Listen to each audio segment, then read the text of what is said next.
Good morning. If this mic that I'm wearing is sufficient, if you can hear me back there, then I won't stand behind the podium this morning because I'm going to work off the top of my head. I've shared this perspective on prayer, as Richard said. I've shared it many times with clergy through the Credo program, but I've also shared it largely through my writing and in other contexts similar to this one. What I wanted to really pose this morning is that many Christians tend to get concerned about their prayer life. I hear that a lot. You know, my prayer life isn't what it ought to be. I hear that especially from clergy. I'm really worried about my prayer life, and I want to shift the order of those words and say, forget about your prayer life. That's not the issue. The issue is living a life of prayer. Okay? And that comes from an understanding that, as one of our former presiding bishops, Frank Griswold, said, theology is how we talk about God, and spirituality is how we talk with God. And so what I'd like to pose this morning is that the premise, the basis for what we do in church and the premise behind what we think we're doing in prayer is something common to us all, and it's relationship. I'm glad that Richard raised that word in the very first sentence of his introduction this morning. It's about relationship. It's about our relationship with God. We do have a relationship with God. You do understand that, do you not? I mean, that is presumably why we are all here in this room this morning, why we collect ourselves in groups like this called churches. It's because we share that relationship in common. We're not related to one another except through our baptism. The real common connection in our relationship here is the relationship that we have with God. And what we pose in our creeds when we say that we believe in a God who made everything that is, seen and unseen, is we're acknowledging that we're part of a vast human family that extends even beyond the human realm into the natural realm. So we are intimately related to the entire creation, but ultimately we are related to the Creator, the person behind, or whatever it is. We use the word person to personify God because that's how we can wrap our minds around the unwrappable, the unfathomable, the unbelievable, expansive notion of a being so vast and so complex that that being could create all that is seen and unseen. What I'd like to pose is the notion that a mature relationship has the kinds of characteristics that Richard described, and that I maintain really are the operative definitions of prayer in a mature Christian relationship with God. Okay? Sadly, many of us still tend to think of prayer in very elemental terms. We think of it in a very elementary way. It's a formal discipline. It's made up of specific formulas that we have to articulate in order to get God's attention. And that stands in complete contradiction even to the prayers that we enunciate aloud in our worship. We begin our Eucharistic worship in many of our rites with the Collect for Purity that acknowledges a God who knows all the secrets of our heart, a God from whom no secrets are hid. Okay? And then we go on for the rest of the hour and engage in an unending litany of all the things that we'd like to call God's attention to. Even though we've acknowledged at the very beginning of the service that God already knows the secrets of our hearts. God doesn't need to have a briefing with me. Okay? God already knows what my concerns are and what the needs of my community are. So prayer must obviously be something else and have some other function for us. And I'll try to say more about that as we go along. But the point I'm trying to make is I like to use the analogy of human relationship. And many of us in this room are old enough, I'm not working with children here, we're old enough and experienced enough to know what it's like to live into relationship with another human being. Pretty complex. Okay? But there's kind of a way that our relationships are established and our relationships mature. Do you remember when you first dated, the first time you dated another person? Okay? Put your head back there. It may be years as it is for me. But go back and remember what that was like. Do you remember it? It was elaborate, wasn't it? And it was scary. It was very frightening because you'd never had a relationship. Up until that point, the only relationships that you'd had been within your family or within the context of your church or school. Okay, so suddenly you're stepping into a new kind of relationship, a new realm, and it's kind of scary. And as a protective modality, we have developed all of these social rituals that we go through to move us through these kinds of maturational processes. And so that elaborate dating ritual that most of us of my generation remember involved having to approach the other human being and suggest that perhaps we might get together and do something specific.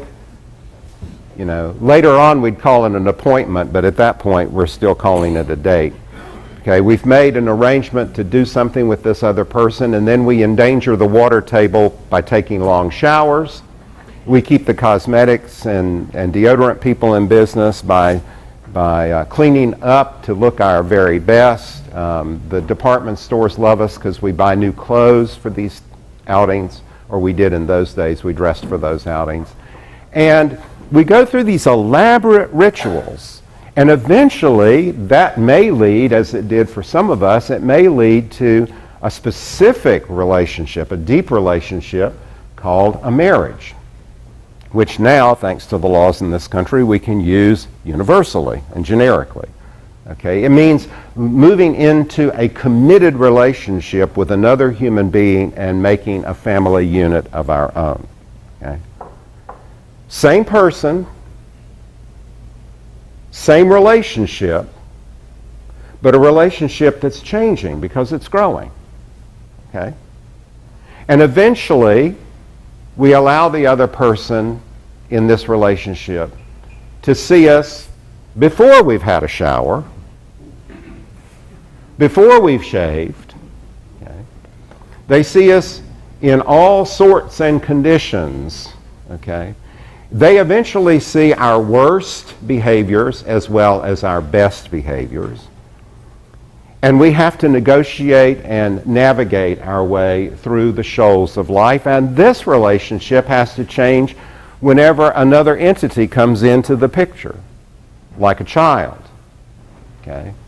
That shifts the equation and everything changes. But over time, my point is, over time, we mature into a relationship that is so rich and so deep with the other person that we no longer have to articulate everything formally.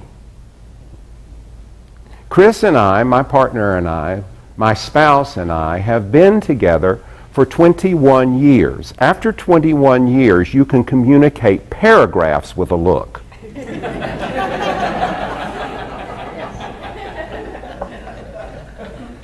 Okay? Okay. And you can communicate books with one word. Okay? All you have to do, because the relationship is so rich that you don't have to go through all that formality. Now, if we're in a lifelong relationship with God, why isn't our relationship with God equally rich? Okay? And equally easy. Okay? Now, I'm in Memphis, and Chris is in Chicago, but we are still intimately related to one another. Wherever I go, he goes too. Maybe not physically, but he's with me. And we say the same thing of God. Wherever I go, God goes too. Okay? Because that's the intimate nature of our relationship. To use a family analogy, I'm one of 5 children. I'm the eldest of 5. Wherever my brothers and sisters are, I am too. Okay?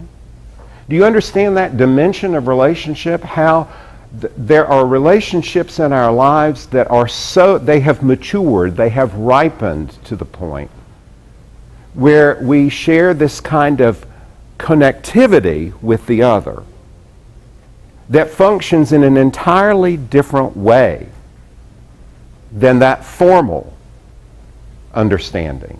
And yet many believers never progress in their attitudes toward prayer or their practices of prayer. They never really progress very far beyond, now I lay me down to sleep. I pray the Lord my soul to keep. Okay? They never move beyond the formulaic, formal dating relationship with God. And yet that's what we're encouraged to do. When the disciples asked Jesus to teach them to pray, look at what he did. He gave them a formula. We have turned it into a liturgy. Okay? We made it a liturgical text that we articulate, the Lord's Prayer. But if you take it apart and understand it for what it is, it's just simply an outline of how we relate to God. It begins by saying, Abba. Okay, from the very outset, Jesus says to the disciples, that's the diminutive in their language, call him Daddy. Not even Big Daddy. Call him Daddy. Because that's the nature of the relationship you share with God. That's a relationship that goes back, at least for us in this tradition, that's a relationship that consciously for us, it goes back to our baptism. In reality, we believe it goes all the way back to our creation. Wherever you want to set that point on the odometer of life, that's where the relationship with God begins. Okay? But it begins way back there. And so by the time we even get to the point where we're conscious of our desire to have a deeper relationship with God, Jesus says, just call him Dad or Mom, because that's the nature of the relationship. It's that intimate. And then he goes on to say, acknowledge that this God with whom you're in relationship is special. Hallowed be thy name. That this is a special relationship. That this is not just one of many similar relationships. This is a particular relationship that's quite special, just like my marriage to Chris is a very specific relationship that is very different from the relationship that I have with you. Okay? But then he goes on to say, ask for and articulate as a reminder to yourself that you only need enough. Give us today our daily bread. It's not a matter of give us the Costco jumbo pack, okay? It's help me live within the realm of enough. Help me to be satisfied with what I have and make that sufficient to sustain me through this day. And forgive me my sins, but only to the extent that I'm willing to forgive others. Okay? You see how this prayer reminds us that we live in a relationship where we're encouraged to accept the bounds of what is enough, and that we are not to presume to ask any more than we're prepared to give. Okay? That's a formula. That's a formula for relationship. And doesn't that extend to all of our precious, intimate relationships? Okay?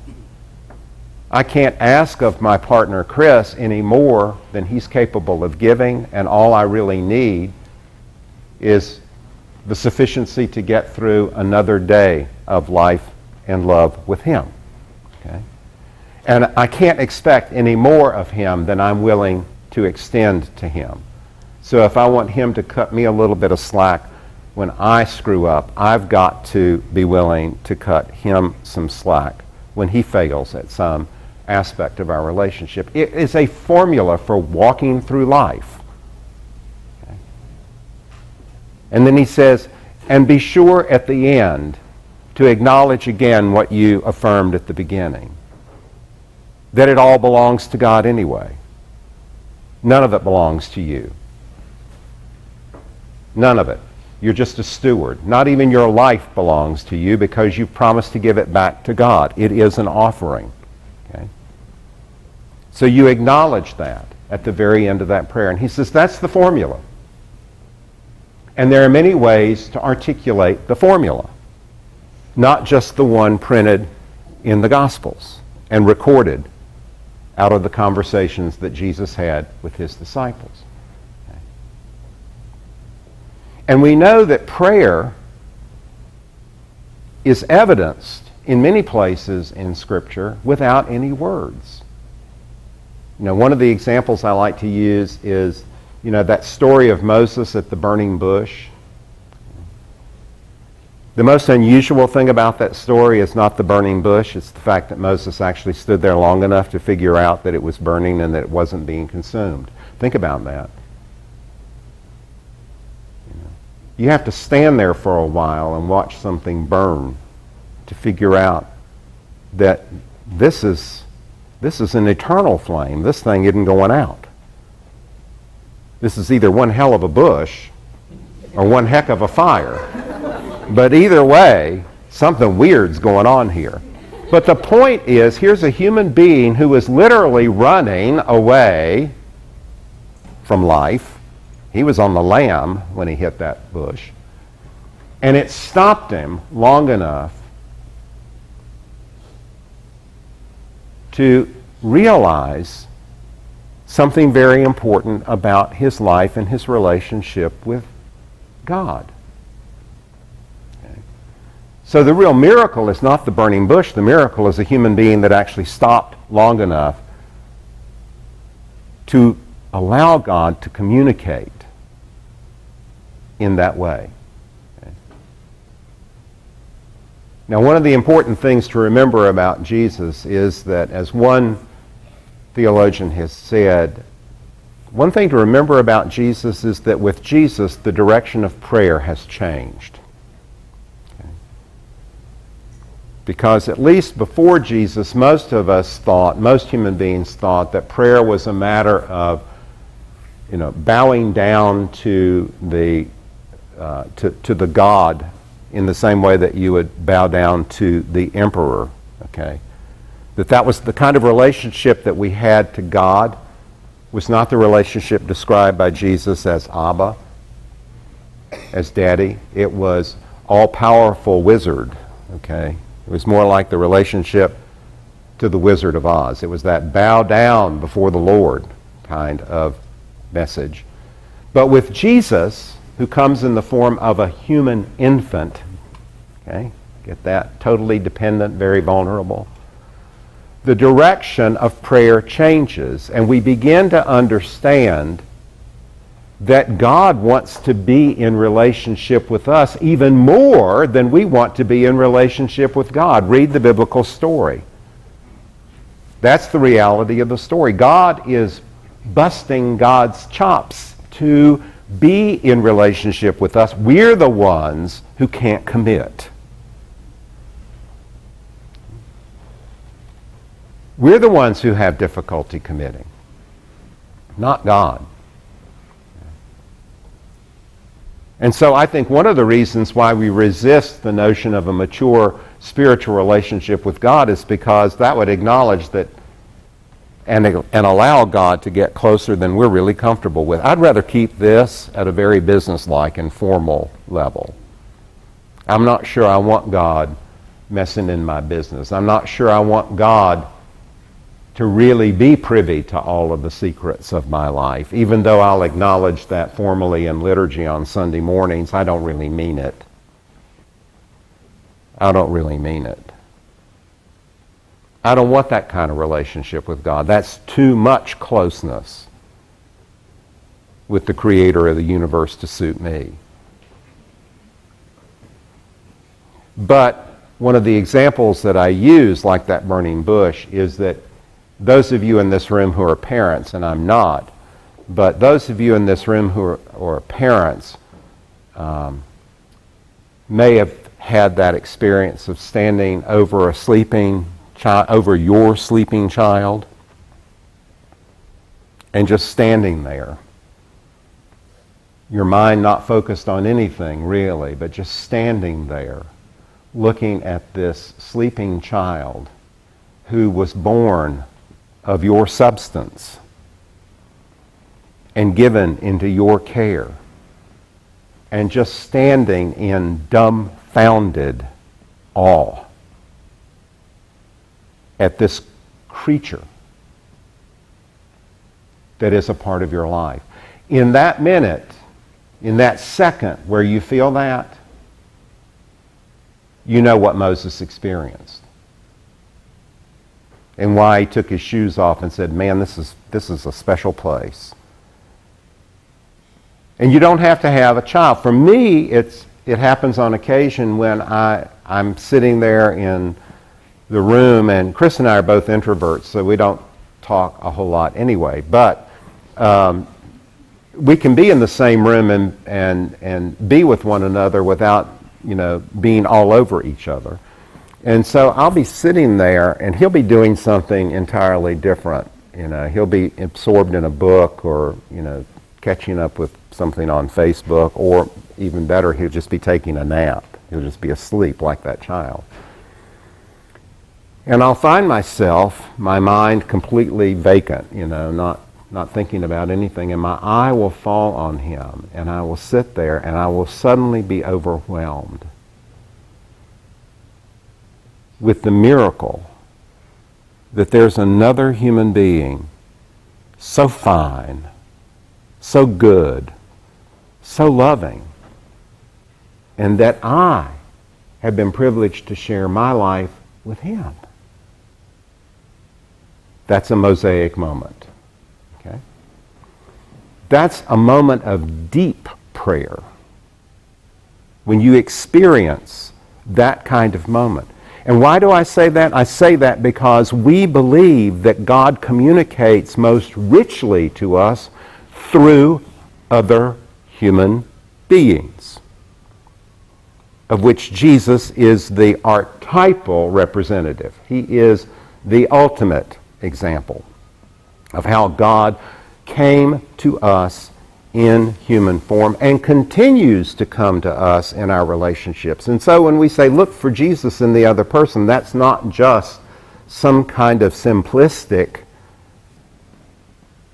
projection. It's another way of saying, remember that every encounter you have with every other human being, individually or in the aggregate, is potentially a deep and abiding moment of communication with the living God. Because this is precisely the way God comes. This is the way God is with us in these relationships. And sometimes that comes in the form of loving words shared among human beings, and sometimes it comes in the form of very sharp critiques given by other human beings.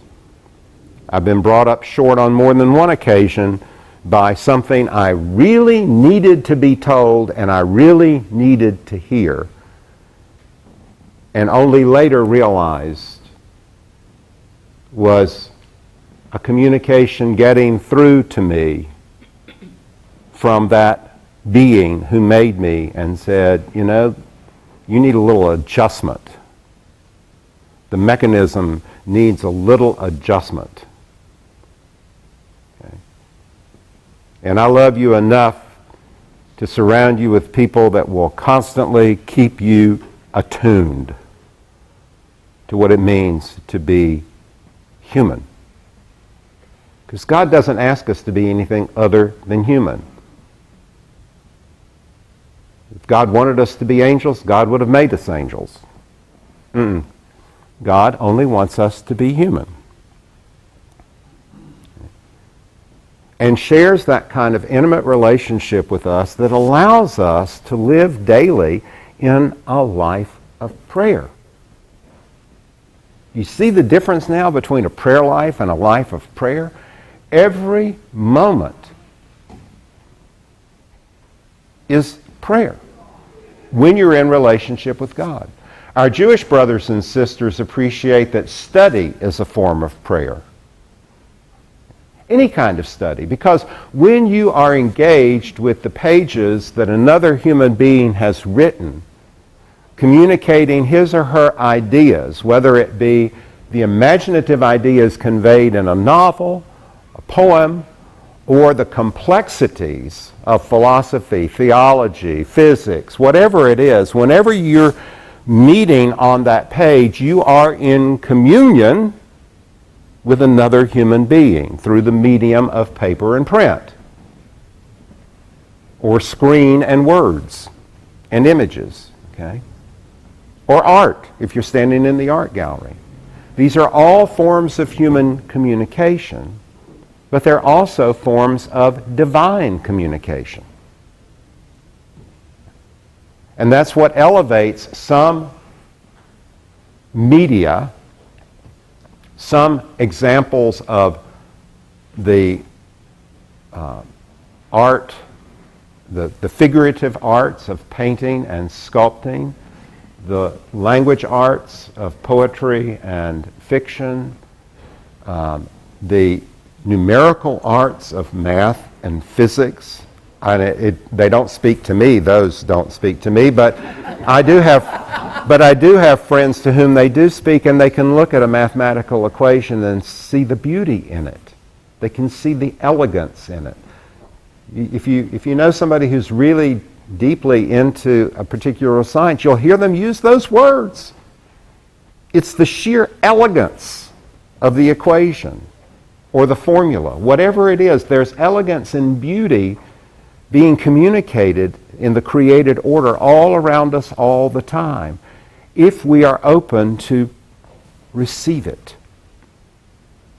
If we're open to receive it. That's why one of the most eloquent expressions of prayer that I know of was recorded in an interview with the Bishop of New Hampshire, who created all of the difficulty in the Episcopal Church, Gene Robinson. And it was in that holiest of holy publications, GQ, Gentleman's Quarterly. That's where it appeared. It was a wonderful article written by Andrew Corsello at the height of the controversy in the church, when he sat down and interviewed Gene Robinson, and he asked Gene about his prayer life. And Gene explained, he said, he does use the prayer book forms of prayer. But in his private prayer life, the richest time of prayer for him is when he puts all of that aside and he sits perfectly still. Usually it's in a pre-dawn hour. It's in early in the morning. He sits there and he closes his eyes and he empties his mind and he opens his heart and he says, and I just imagine the love of God coming down and flowing over me. That's a biblical image, like oil, the image of the Old Testament, like the oil of anointing. He says, I imagine the love of God just flowing over me. And he said, it's when I let God love me that I remember who I am. When I let God love me, that's when I remember who I am. And that is a mature expression of prayer. It's when we let God love us in all the many ways that God is reaching out to embrace us in our lives, whenever and wherever. whether it's in the embrace and smile of that little child who's clinging to you and thinks you're just the greatest, or in that sharp word between you and another wiser adult, who sees something within you but loves you enough to engage you in the struggle. Whatever it is, it's God reaching out to love you in the only way that God can love us in this life. There's obviously a vast shortage of apparitions. There haven't been too many visitations of the angel Gabriel reported lately. God works with the material at hand, and the material at hand happens to be all around us.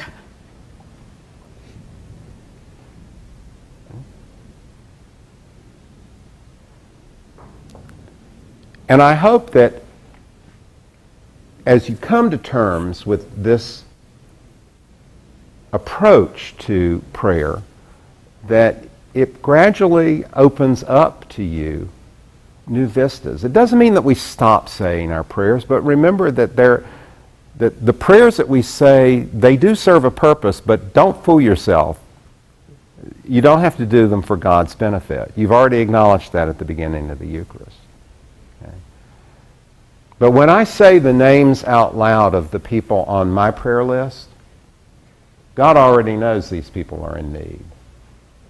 I'm the one who needs to be reminded that I have a human relationship and a realistic responsibility to do something for this other person that I've just named. When we say those names out loud within the community, it's a way of saying, hey, gang, we're all in this together, and there's more than... I'm not the only one in this room that loves Mabel. Okay?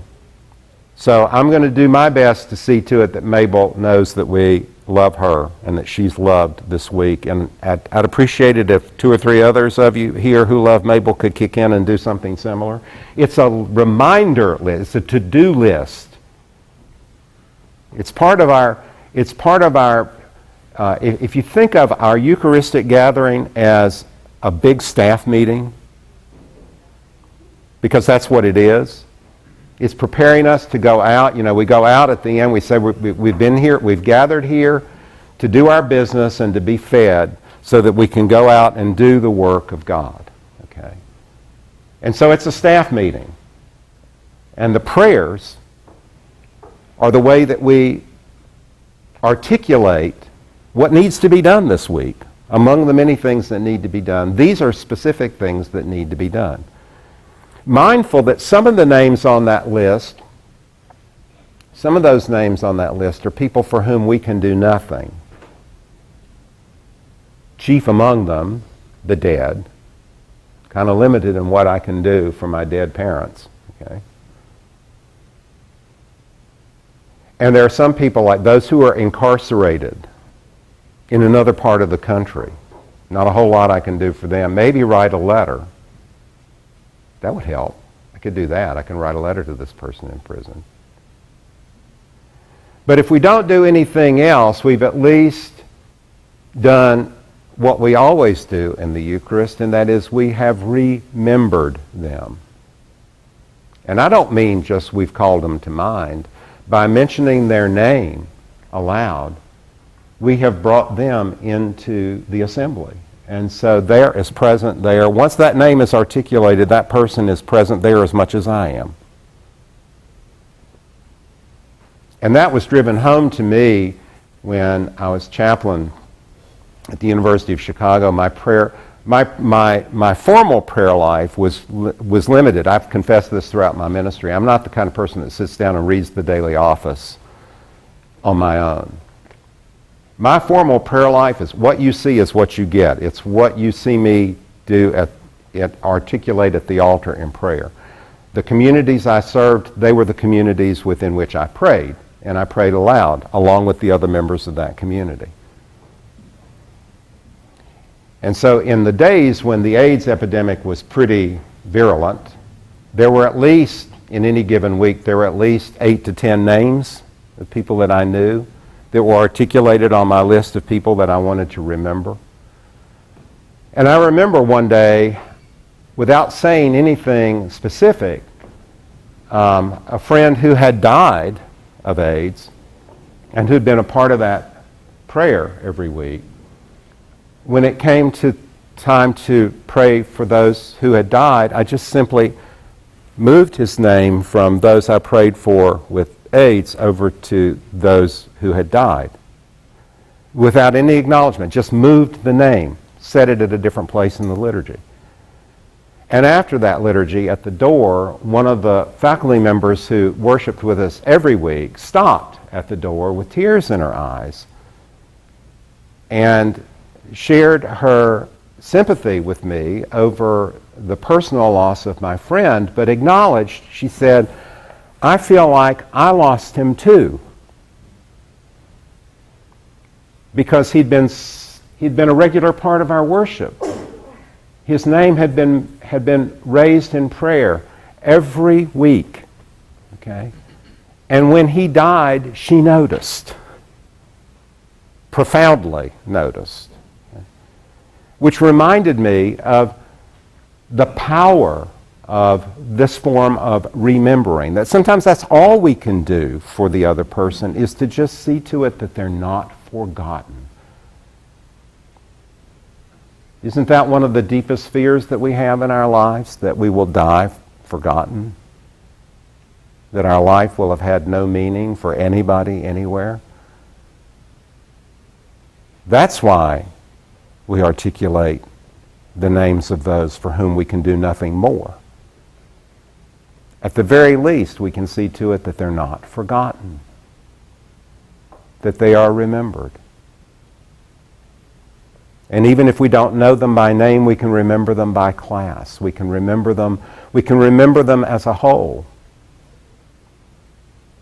One of my favorite prayers to articulate at the prayers of the people is for all innocent victims of violence throughout the world, especially the children. Wherever they are, whoever they are, whatever the violence being perpetrated, war, physical abuse, sexual abuse, psychological abuse, whatever it is, economic abuse. Especially those who are so vulnerable and not able to wrap their precious minds around the evil being done to them. They hold a special place in my heart and in my prayer. And it reminds me to be especially attentive to the children that I encounter in my own life. Like the two little kids who were making so much noise on the plane on the flight here yesterday from Chicago. You know. That's when I had to remember they're children of God, literal children of God. And I have to cut them some slack because they're just being what children are. Little adults in formation. Encountering a strange, this is not something they do every day. And this is how they deal with the unusual. They're just being children. And I may not be able to do much else under the circumstances, but I can at least appreciate the reality of who they are and what they are. This is a form of prayer, and I hope that in these remarks I've opened up a door or cracked it a little bit into a different way of looking at prayer and a different way of looking at our lives, and specifically that relationship that we claim to have with God, and an encouragement to live into it. Let God love you in all the ways that God is trying to love you, so you can remember always and everywhere who you are.